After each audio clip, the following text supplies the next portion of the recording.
Tenemos en la línea a Jesús Rangel, colaborador de Milenio Negocios. ¿Cómo estás, Jesús? Te escuchamos. ¿Qué opinas sobre estas recomendaciones que hace la OCDE al gobierno de México? Y también llamó la atención, Jesús, la situación de Pemex, que dicen la situación de Pemex pone en peligro la economía mexicana. Interesantes declaraciones que hizo el secretario de la OCDE. Te escuchamos. Buenos días. Así es, Claudia, sí es importante el tema de Pemex y por eso también propone utilizar los fondos de contingencia que existen, hay alrededor de 15,000 millones de dólares, para el prepago de la deuda de Pemex. Hay que insistir, Pemex es uno de los principales aportadores de recursos fiscales al gobierno, aparte de lo que estábamos hablando del IVA, del ISR, etcétera, y tiene que estar sano. Evidentemente se han hecho esfuerzos, pero no se ha podido encontrar un resultado final. Esto da temor a la economía en general y los inversionistas ven que no existe un potencial, por eso hay que frenar sobre todo el caso de Pemex. También hay que decirlo, impulsar el gasto público. También se dieron a conocer recientemente los resultados del primer trimestre y cayó el gasto neto de presupuesto 6.1% anual. Estamos hablando que dejó de invertir, de canalizar recursos el gobierno federal 86,000 millones de pesos. Este es el lado negativo de la circunstancia, Claudia.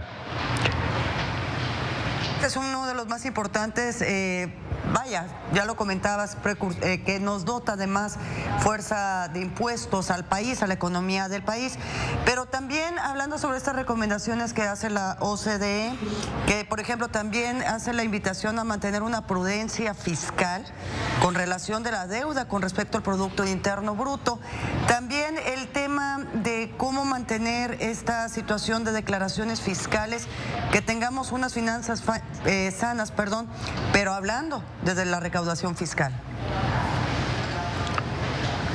Es cierto, Claudia, y sobre todo porque también en el primer trimestre la recaudación fiscal fue menor a la prevista. Todo esto tiene que ver con hechos que también ya conocemos, cuando se informó del por qué el crecimiento del PIB fue menor en el primer trimestre a lo estimado. Es decir, estos paros que se dieron en Michoacán, en el norte del país, y obviamente la distribución de gasolinas afectaron el crecimiento y ya han afectado la recaudación.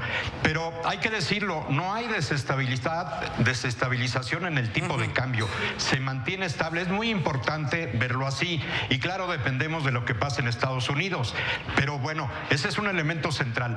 El otro elemento que tenemos que impulsar es que ¿de qué sirvió que se aumentaran los salarios mínimos? Tiene que aumentar el consumo interno y tiene que aumentar un renglón que ahora vemos débil, que es el de servicios, es decir, turismo, obviamente el uso de tarjetas, hoteles, el consumo en restaurantes. Todo eso, consumo interno, puede lograr una recuperación del PIB para el segundo trimestre. Y hay que decirlo también, el informe que da a conocer hoy el Banco de México de la encuesta de expectativas, bueno, se mantiene el crecimiento del PIB por una razón muy simple. La encuesta se hizo antes de saber que el PIB del primer trimestre no era muy bueno. Ya. Bueno, pues ahí están los resultados que nos dan tanto la OCDE como también de Banxico. Ahora, Jesús, otro punto importante que hace la OCDE, que denota la duplicidad de programas sociales y que pues que hay que hacer una reestructuración para poder dar más beneficios a la gente que más lo necesite. Esto también es muy importante, qué bueno que lo estás observando, porque el hecho de que estemos cambiando toda la política social es parte de esta necesidad real.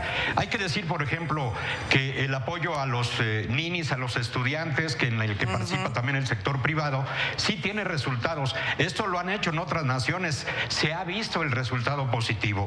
Y sin duda, el estimular vía aumento de salarios, por ejemplo, vía distribución de estos beneficios sociales, darle a la gente posibilidad de compra, eso es mercado interno.